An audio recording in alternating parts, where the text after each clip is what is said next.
And thank you so much to SoDA for having me. So I'm here today. I've been asked to talk about redefining digital in the connected age, and the title of this presentation is going to be called How to Matter, and I'll get to that in a minute because it is a little bit of a vague title. But first I thought I would do a little bit of an introduction because I think it's quite important when you're talking to a group of people to at least provide some context as to who you are.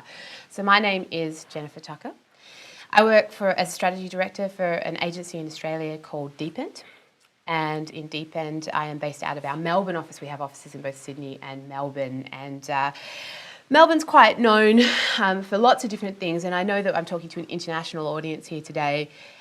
So one of the things that I suppose you think of when you think of Australia is a lot of our wildlife. So for instance, here's a news headline from a couple of weeks ago of a koala trying to carjack a car, which is actually a true story. It did happen. But, you know, Melbourne is known for more than just our wildlife. For example, for the fourth year in a row, Melbourne was just named the world's most livable city by The Economist. And that's a title that we've had for some time, and for very good reason too, because it is an amazing city to live in. But that's enough about me, because what we're here to talk about today is something much more interesting than that. So when I was asked to talk about this topic, I must admit I found myself to be a little bit overwhelmed. Redefining digital in a connected age is such an expansive topic, and it's so many important themes that we're sort of facing at this time. And the digital landscape before us is literally changing every day. And when I say literally, I don't mean figuratively, I actually mean literally.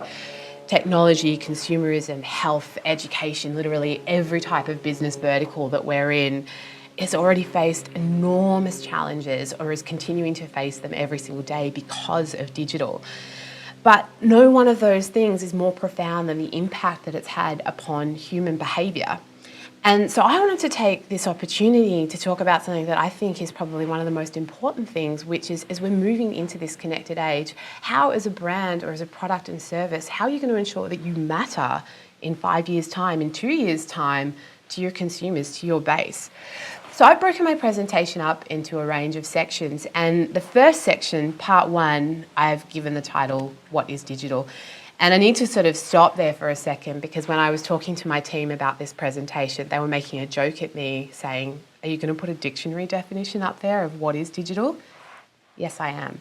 Because the funny thing about redefining something is that the most important place to start is often right back at the beginning. And, you know, when you actually think about digital and you look at all the definitions out there, there's actually a huge number of them. But I think for the purposes of this discussion today, the definition that I think is most applicable is this one here, which is pertaining to noting or making the use of computers and computerized technology, including the internet. So when you think about that definition, is it that we've sort of reached a point in time that it's becoming obsolete? Because in most of our lifetimes, particularly in mine, digital was still niche. When I got into this industry, it was very much an afterthought. I worked on client side for many, many years, and particularly for big sort of campaigns. And we would always sort of think as digital as this sort of afterthought. We'd go through our above the line and all of our activity. And then when we would get to digital, it would just sort of be the side thing that we were doing. And now in such a short period of time, that has completely switched, and digital is encompassing everything that we're doing there. Ray Kurzweil, the futurist inventor, all-round genius, said recently at SXW last year actually, that a 12-year-old child in Africa with access to a smartphone has more information in their hand than the President of the United States did 15 years ago. So it's not so much that this term is obsolete, that digital is becoming obsolete, it's more that it's just been hijacked by the majority. And when you think about that, you look at that definition again closely. So pertaining to, noting, or making use of computers and computerized technology, including the internet. It actually encompasses absolutely everything. So let's just break that down for a second. I mean, let's look at relationships. So much of our relationships now is on the back of digital. Social media, text messages, Skype, FaceTime. I'm from Australia, I'm in the States at the moment. I have literally been FaceTiming my kids every day. My mum sends me emojis.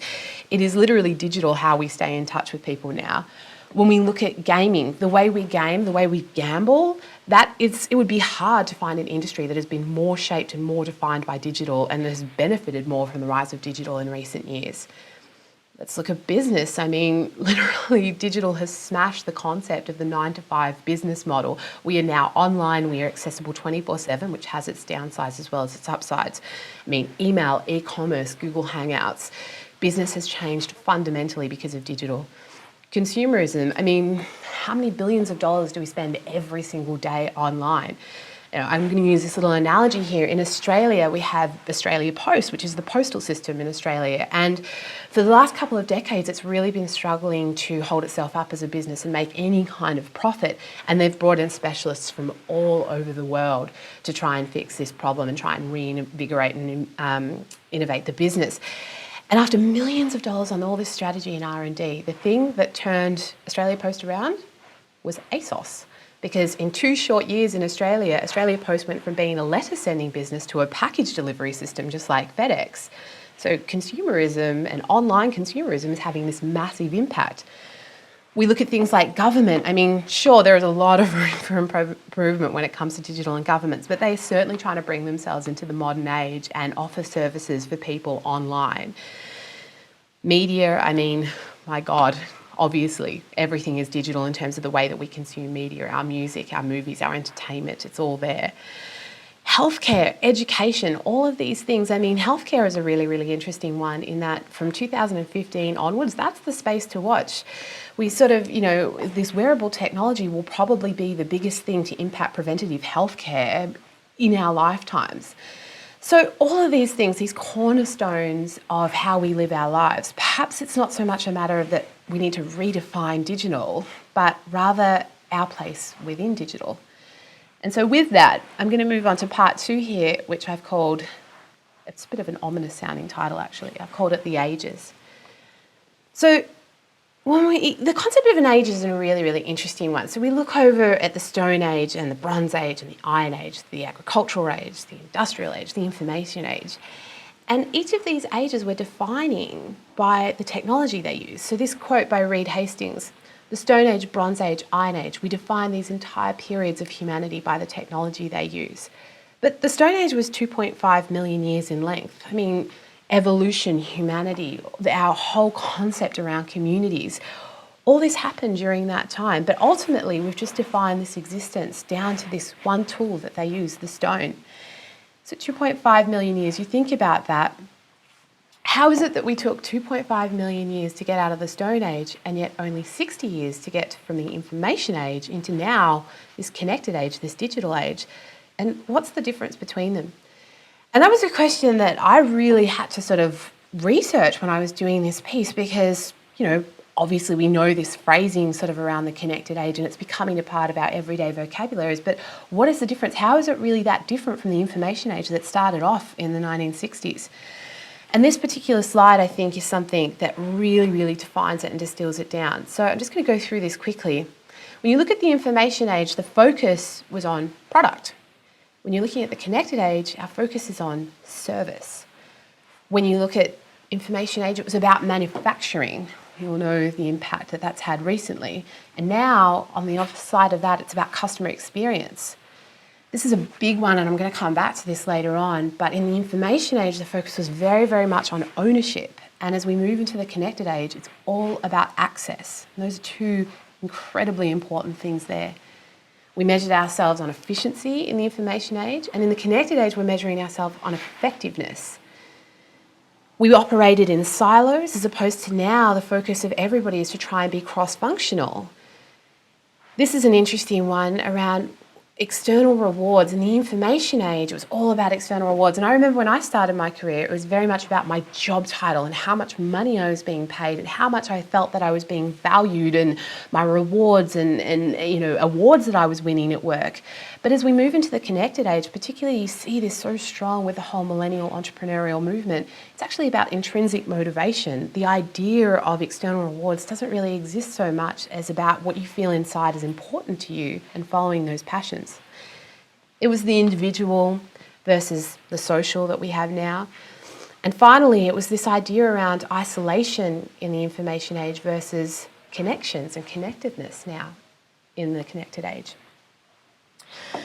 So let me start by stating the obvious here. I am by no means an anthropologist, and I am in no way qualified to answer the question of what creates an age. But thanks to the digital age and the internet, I am able to do some type of Wikipedia research and I can form an opinion on it.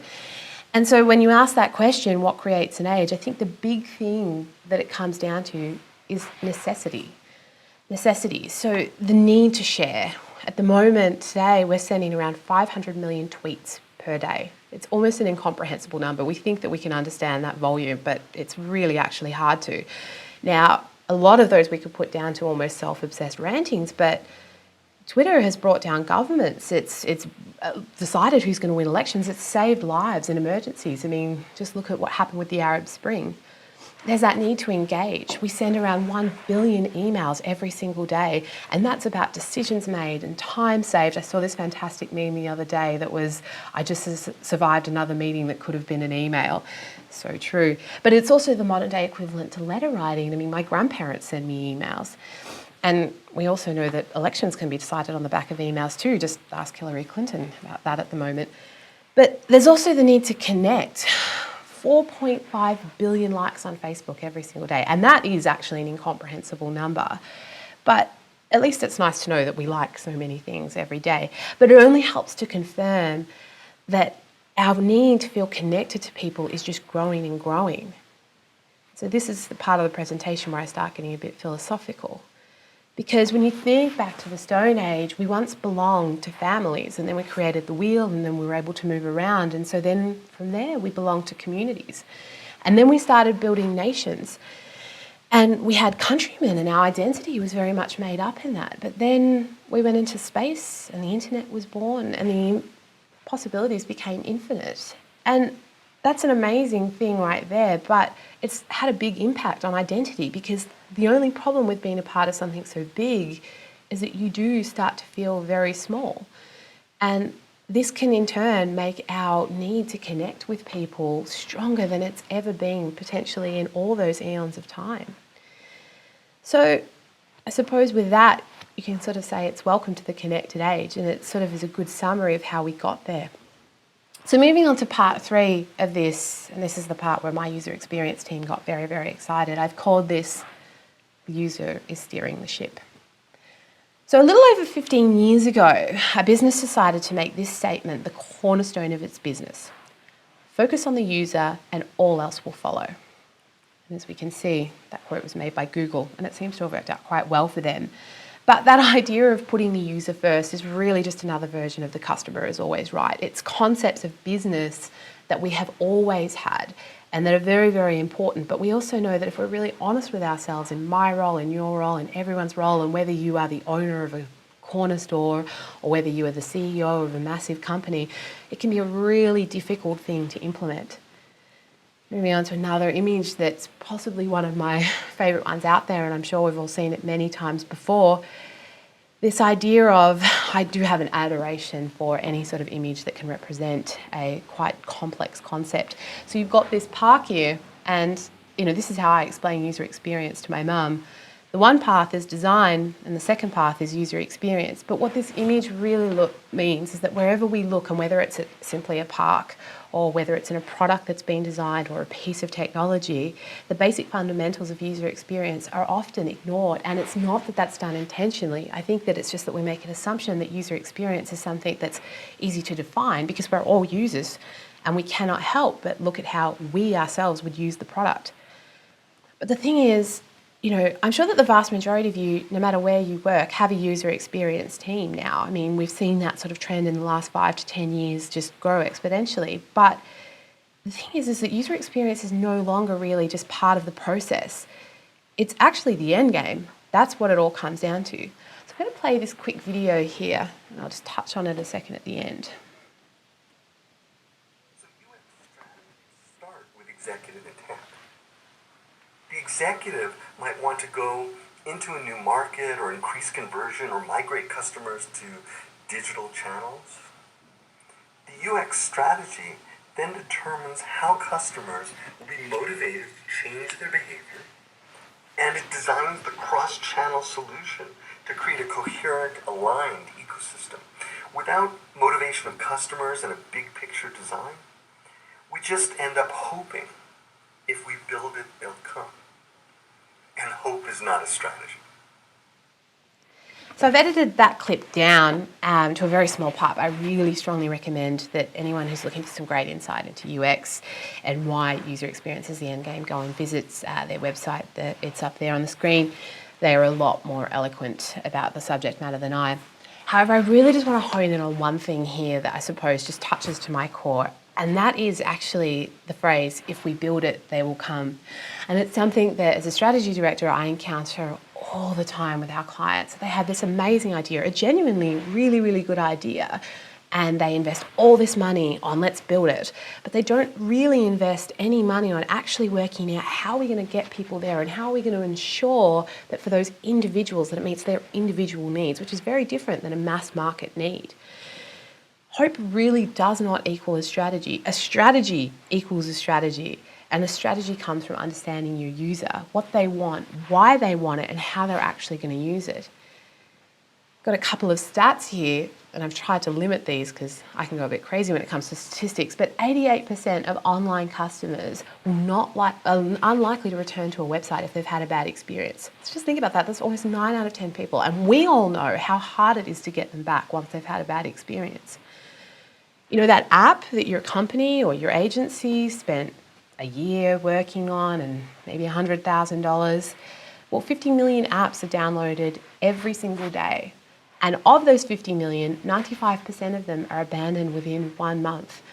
Now, there's a huge number of reasons for that, but one of the big things that it comes down to is they're just not doing what the user wanted them to do. They've either misled the user into thinking they're going to do something else, or they just haven't actually delivered on it very well.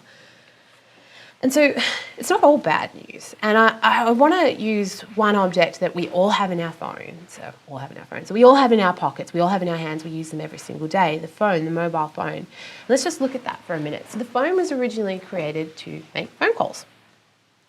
And we built that because we wanted to be able to contact people on the run, hence the mobile nature of it. And then we realized that it could do email and it could do text messages. And that became a huge part of our everyday usage of it. And then from there, we started realizing, well, we can put a camera on it and we can put games on it and it can become my organizer and it can also become my social too. And so we added all these features in. And then sky's the limit. It's telling me about my fitness, it's my maps, it's the way I'm educating my children. I do all my banking, I'm monitoring my health, I'm even monitoring my sleep. And the list goes on and on. It is literally infinite what we can do with phones now. But let's just think back for a second about the phone. So it can now do whatever you want. And let's think back to what we were sort of talking about before with the difference between the information age and the connected age. The main difference there between these two things is that when we used to build technology, it used to be about ownership. So it was about creating something and saying, here it is for you, and you can use this in the way that we've deemed. But the smartphone is possibly the greatest example of this change into the connected age, where it's now about access. We're giving you a platform and you can do really whatever you want with it. There's 50 million apps being downloaded every day. There's billions of apps out there. There is literally an app for everything that you want to do. There's an app for that is a saying for a good reason. There is an app for that. And that idea of access, of just building the platform for people to be able to do whatever they want, is really, really important. I love this saying here, it's not what the software does, it's what the user does. And it's something that we can forget really, really easily when we're building products, when we're building websites, and when we're building apps. But remember, it's not about what your software can do, it's about what the user actually does with it. I'm going to finish this section on this quote. User experience is everything. It always has been. You need to obsess over it. You need to live it and breathe it. That's from Evan Williams, the CEO of Twitter. So moving into the fifth section here, we are getting sort of closely towards the end, and you can see I've got that beautiful picture of the DeLorean there. We've called this section Future is Unknown. And again, I'm going to start off with a very quick clip here, and most of you guys in the States would have seen this video. It was a Super Bowl ad, but I think it's very important to intro this section. Back to 56 pass, I wasn't prepared to translate that. That little mark with the A and then the ring around it? At? See, that's what I said. Kay said she thought it was about. Yeah. But I'd never heard Or it. around I'd never or heard it about. said. I'd always That's seen right. the mark. There it is. At amfeedback.com. I mean, What do you is say about internet Allison? anyway? What do you write to it like mail? There's Allison. Can you explain what internet is? See, that's what I said. What do you mean there's nothing under the hood? Katie said she thought this was a car. Yeah. And it's built using wind? Like from a windmill? Or a fan, or a turbine, or a fan vine. I mean, what is I3 anyway? Allison, can you explain what I3 is? I love that clip. It's very smart. Well done to BMW and the agency behind it. But what I love about it is the end frame there of big ideas take a little getting used to. And they really, really do. I mean, in 1994, you saw them struggling to understand what the internet is, and now a short 20 years later, it is literally everything. I mean, that is the point of my presentation. But big ideas do take getting used to. And if you go into Google and you type in future trends at the moment, you're going to come up with a million things. And that's, let's just look over that really, really quickly at the moment. So, the Barclaycard band, where a wristband now is going to be the way that we pay for everything. I was talking to some friends in banking recently, and it is absolutely conceivable within the next 20 years that physical money will be obsolete. We actually won't use it anymore. We were joking about how, we'll be saying, do you remember when we used to go into banks? Like, how funny is that? We're almost at that point now. I mean, you look at the Apple Watch and all the other variations that Samsung, LG, everybody has here. This functionality of the smartphones that we just went through is now going to be right there on the palm of on our wrist. I mean, obviously Get Smart back in the 60s predicted this, but all of that is now going to be connected to your body, and the possibilities there are endless. We have headphones that are monitoring our heart rate and monitoring our pulse and are feeding and coaching us accordingly to what they're getting. The Oculus Rift, 3D gaming masks are going to take gaming into the 23rd century or something there. It's going to go to a whole new level. You've got Microsoft with HoloLens and all the different variations of that, taking this virtual reality and 3D worlds into the business sense. And for me in particular, that's one area that I find hugely, hugely exciting. The possibilities there are infinite. The list really does go on, but to me what's exciting, even comforting, is that while the future is unknown, it's no longer hard and cold when we're looking at technology. It's not Terminator-like. When we're looking at these trends, what we're seeing loud and clear is that at the heart of digital moving into the connected age is people. It is all about people. We're finally getting to a point where we're truly capable of humanizing technology. And I started to put a few slides together where I could explain to you what humanizing technology really actually means at the heart of it, but I thought I'd probably be better off getting an expert to do that. And this is Ariel Garten from a TED Talk. It's a very short clip, and I'll just play that quickly. Humanizing technology is about taking what's already natural about the human tech experience and building technology seamlessly in tandem with it. As it aligns with our human behaviors, it can allow us to make better sense of what we do, and more importantly, why. I love that summary there. It's about what we do and why, and that's at the heart of humanizing technology. And when you think about it, that statement is so powerful. Historically, we've been trying to predict future trends and the evolution of technologies, but our ideas have always typically been quite far-fetched. Just look at this beautiful image here of Michael J. Fox on his hoverboard. We predict these trends, but often we're very, very wrong. Hoverboards, flying cars, living on the moon, all the things that we used to think about, we would just overshoot it. It would be too high. And I'll admit it, hoverboards look really fun, but I could never quite get how you would get that perpetual motion and how they would be better than a skateboard anyway. I love this quote here, and this is from the set designer, production designer of Her, and he said, "You laugh instantly because you say, those things never came to pass, and it's because they overthought it. At the end of the day, the future is much simpler than you think." And I think that really sums it up. The future is unknown, but it's often a lot simpler than we think because it really does come down to people. And so with that, moving into part 6, and I love this section. It's something that I'm incredibly passionate about, and I've called this the paralyzing liberation of choice. So let's call this little guy Joe. Okay, so Joe has always had the freedom to choose whatever he wants. He lives in a democracy. He can buy whatever he chooses to buy from whatever store he chooses to buy. If he has a falling out with the person at this store, he can go to another store. If he doesn't like the products, he doesn't like the price, he has the freedom to go anywhere else. But Joe has always been limited by geography. He has to be able to purchase the product in the places around him. But then the internet happened and globalization happened, and now Joe is able to buy his product from anywhere he wants in the world. And that's a fantastic thing. I mean, surely it's been one of the most empowering things for the consumer. So the connected age has given users an abundance of choice.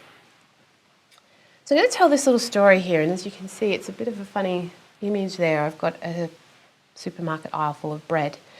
But a couple of months ago, I was chatting to a friend of mine, and she'd just come back from doing some amazing work in a third world country.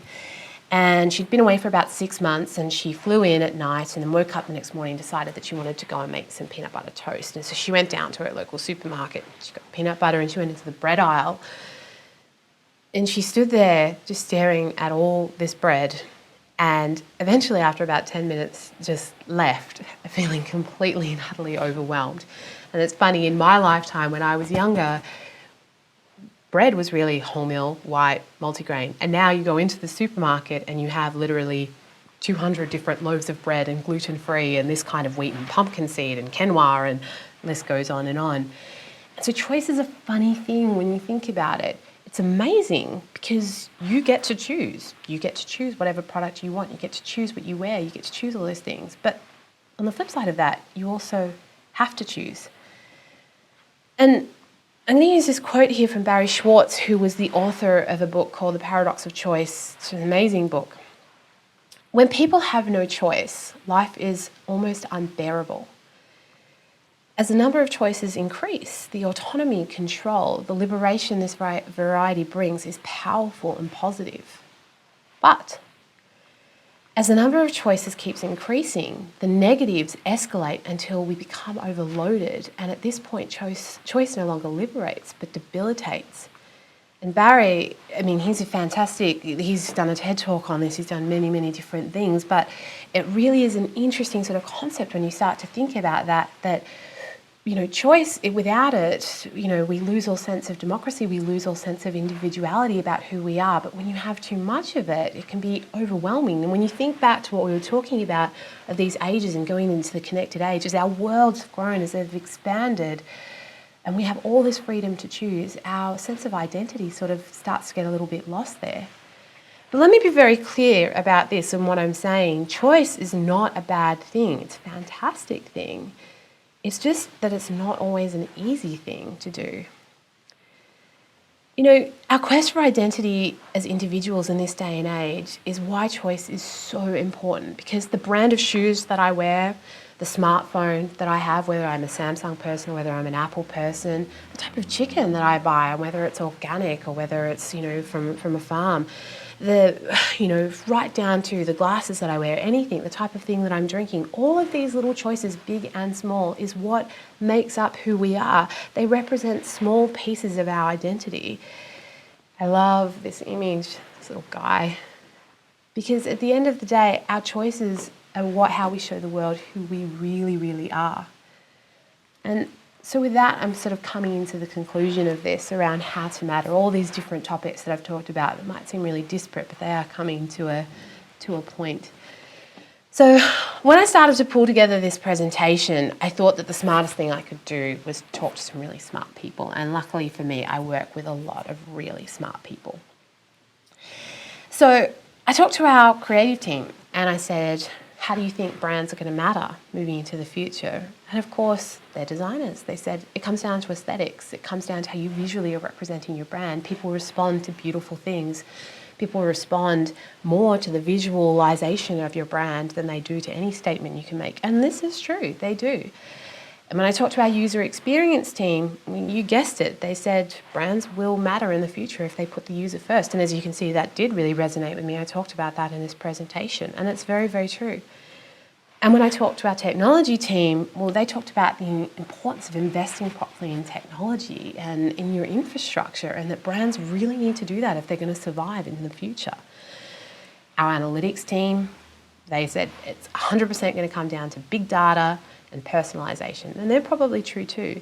The list goes on and on and on. You get my point of what I'm saying here, is that it all just depends on where you're standing. But I'm a strategist, and I believe that to survive, it has to be driven by good strategy and having a good purpose. So I agree with all the elements that everyone was talking about in my team. I think that the fundamental ability of giving your brand meaning in the connected age comes down to having a really solid purpose. Now, again, I love this image, 50 years of innovation from Kodak. In closing, I wanted to share just this a couple of statements that I read recently that I found to be incredibly thought-provoking. So, in the past 10 years, 70% of the Fortune 1000 lists have disappeared from that list. 70% in 10 years.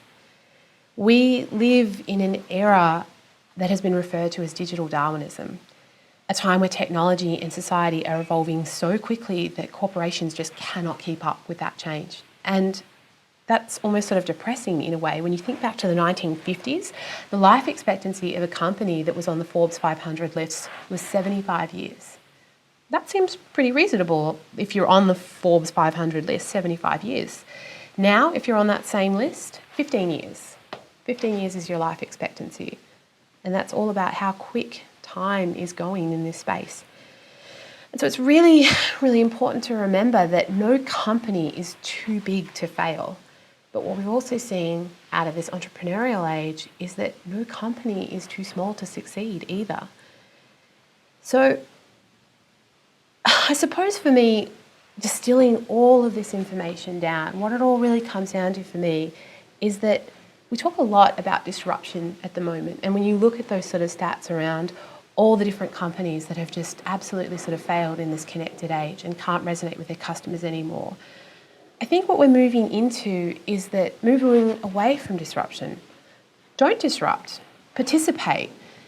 If you want your users to choose you, they need to feel as though you understand their value. And the best way that you can do that is by participating in their world and in their conversations. You know, again, looking back at some of the things we've chatted about here, don't aim to have ownership anymore. Don't aim to be providing people a product that you can lock down. Aim to give them access. Aim to give them something that they can then use and shift to all the different things that they want it to be about. That's why everybody pretty much in Australia, I think we have almost, for under 55-year-old markets, 100% penetration of smartphones or very close to it. That's why that has been so powerful, because it's about access. It's about giving me a product that I can do whatever I want with it. So my recommendation to all brands moving into this future, into this connected age, and how to matter is don't disrupt, participate with your audience, and don't aim to have ownership, aim to give them access.